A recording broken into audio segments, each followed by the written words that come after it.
जीवन में जब हम कॉन्शियसली जीना चालू कर देते हैं तब हमें पता चलता है कि फिजिकल बॉडी के बाद अगर कोई बॉडी सबसे इम्पोर्टेंट है तो वो है हमारा ऊर्जा शरीर।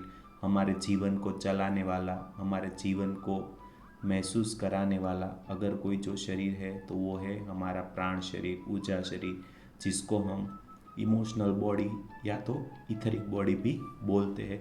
दोस्तों, ये हमारे फिजिकल बॉडी के सबसे जुड़े हुए शरीरों में से एक है। हमारा ऊर्जा शरीर ही हमारे अन्य शरीरों को हमारे फिजिकल बॉडी से जोड़ता है। ये जहाँ जहाँ जुड़ता है वहाँ वहाँ जो चक्र बनते हैं उसको हम 7 चक्र के नाम से जानते हैं। और 72,000 नाड़ियों के द्वारा हमारे बॉडी में सभी जगह एनर्जी पहुँचती है। जब हम कॉस्मिक एनर्जी को हमारे अंदर ग्रहण करते हैं, जब हमारे अंदर कॉस्मिक एनर्जी आती है तो वो हमारे प्राण शरीर के अंदर आती है और प्राण शरीर में बह के वो पूरे बॉडी में, पूरे शरीर में नाड़ियों के द्वारा बहती रहती है, तभी हमारा ये जीवन चल पाता है। तो ऊर्जा शरीर, इमोशनल बॉडी है, वो सबसे इम्पोर्टेंट है। हमारे शरीर में, ऊर्जा शरीर में ही अलग अलग तरीके से ब्लॉकेजेस रहते हैं। अगर हम ब्लॉकेजेस को समझने के प्रयास करें तो हम जब ऐसे आंखें बंद करके हमारे पूरे बॉडी को महसूस करते हैं तो हम पाएंगे कि कहीं कहीं पेन रहता है, कहीं कहीं दबाव रहता है, कहीं कहीं भारीपन रहता है। तो वही होते हैं हमारे ब्लॉकेजेस। वही हमारी लाइफ में भी ऑब्स्टेकल्स के रूप में हमें दिखाई देते हैं। जो हमारा जीवन है, हमारा जो लाइफ चलता है वो हमारे अंदर से ही चलता है। तो हमारा जीवन, लाइफ को चलाने के लिए अगर कोई सबसे इम्पोर्टेंट है तो वह है हमारा ऊर्जा शरीर, हमारा इथरिक बॉडी। जैसे जैसे हम इसको महसूस करते जाएंगे वैसे वैसे वो एक्टिव होना चालू हो जाएगा। इसको ही शक्ति के रूप में जाना गया है। यही सबसे इम्पोर्टेंट बॉडी है।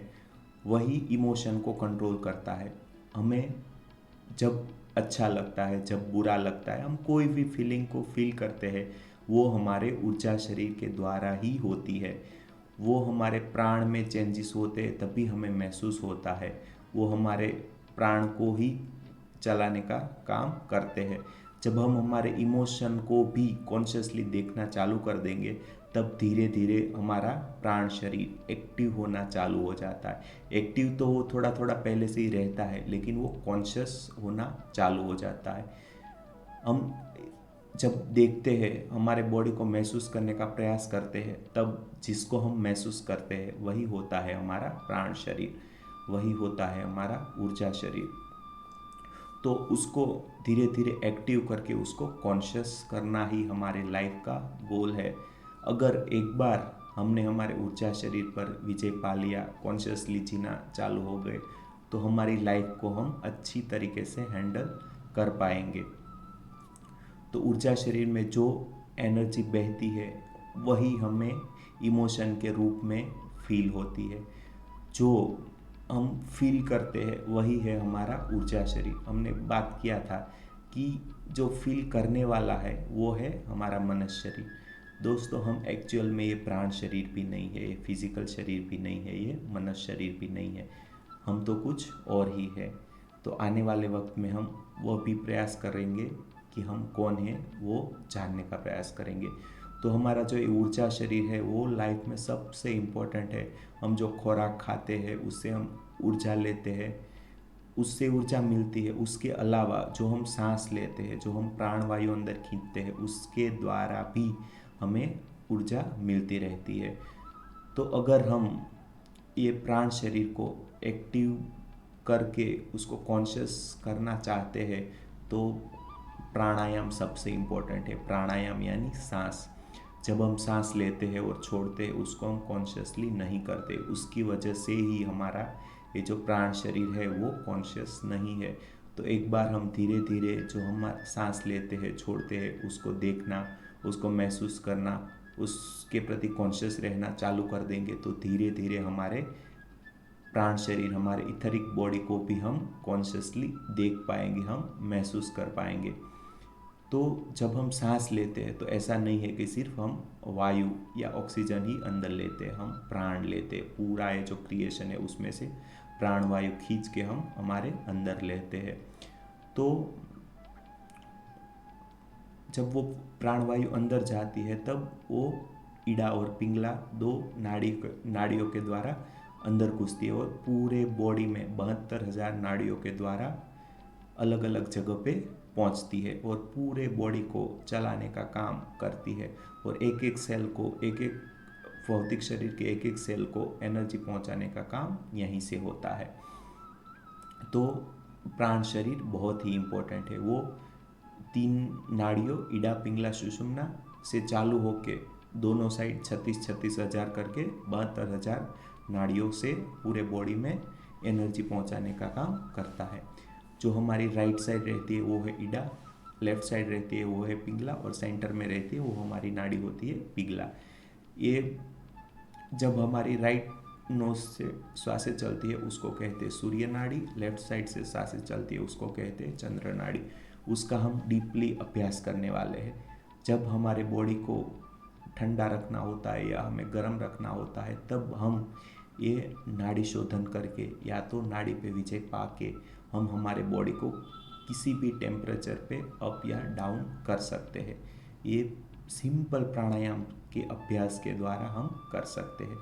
तो आने वाले वक्त में हम 7 चक्र, अलग अलग नाड़ियाँ, ये हमारे प्राण शरीर में किस तरीके से चलते हैं उसका अभ्यास करने वाले हैं, उसको कॉन्शियसली देखने वाले हैं, उसके बारे में डीप थिंकिंग करने वाले हैं।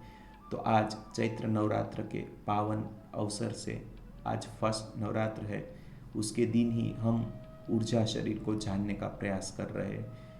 जो ये शिव और शक्ति दोनों है उसमें से जो हमारा मनस शरीर है वो उसको ही कहा गया है शिव, और जो हमारा प्राण शरीर है उसको ही कहा गया है शक्ति। हम धीरे धीरे हमारे प्राण शरीर के प्रति कॉन्शियस होना चालू हो जाएंगे, वैसे वैसे वो एक्टिव होता जाएगा और उसको ही हम माता के रूप में या तो शक्ति के रूप में देखते हैं। हम हमारा जो ट्रेडिशन था, सनातन धर्म का जो ट्रेडिशन था वो भूल चुके हैं। हमें अंदर से उसको महसूस करना था, शक्ति को अंदर से महसूस करना था, अंदर ही शक्ति को जगाना था, हमारे प्राण शरीर को ही हमें देखना था। लेकिन धीरे धीरे हम अंदर से बाहर आते गए और बाहर ज़्यादा ध्यान देने लगे और अंदर जाना भूल ही गए। तो अभी वापस ऐसा वक्त आ रहा है, सब लोग कॉन्शियस हो रहे हैं, तो हमें भी हमारे प्राण शरीर के प्रति कॉन्शियस होना है और हमारा जो एनर्जी बॉडी चल रहा है उसको कंट्रोल करके लाइफ के 99% कामों पर विजय प्राप्त करनी है या तो कंट्रोल रखना है। हम जो भी इमोशन फील करते हैं वो ये प्राण शरीर के द्वारा ही करते हैं। जब हम कॉन्शियसली जीना चालू कर देते हैं तब हमारा इस पर कंट्रोल आ जाना चालू होता है। हमें अच्छा लगना और बुरा लगना उस पर भी कंट्रोल आ जाता है। हम उस पर कंट्रोल कर सकते हैं कि हमें बुरा लगना बंद हो जाए, अच्छा ही लगे। तो जब भी हम मेडिटेशन करते हैं, तो जब भी हम ऐसे आंखें बंद करके बैठते हैं तो पूरी एनर्जी हमारे प्राण शरीर में अच्छे से फ्लो करती है। मेडिटेशन के स्टार्टिंग में यही काम होता है, नाड़ी शुद्धिकरण का। ये जो हमारे प्राण शरीर के नाड़ियों में ब्लॉकेजेस आ गए हैं, हमारे कर्म उसी में स्टोर होके बस गए हैं और वहाँ पे ब्लॉकेजेस कर दिए हैं। तो मेडिटेशन वही काम करता है, उसको शुद्धिकरण करने का। तो मेडिटेशन से ऊर्जा का प्रेशर एकदम बढ़ जाता है, तो कर्म धीरे धीरे धीरे धीरे उसके ब्लॉकेजेस हटाता जाता है। वो हम आने वाले वक्त में और डीप में देखेंगे। आने वाले वक्त में मनस शरीर को भी देखेंगे, ये प्राण शरीर की जो नाड़ियाँ है, 7 चक्र है, उसके बारे में भी अभ्यास करेंगे। तो प्लीज़ हमारे साथ बने रहिए, हमारे साथ जुड़िए। Please don't forget to join us on विलनेम। Thank you so much. आपके कीमती वक्त में से आपने थोड़ा सा वक्त निकाल के अपने लिए थोड़ा सा टाइम दिया। Thank you so much. हम सभी के अंदर परमात्मा या परम तत्व बैठा रहता है। हम सभी के अंदर बैठे हुए उस परम तत्व को मेरा प्रणाम। Thank you so much.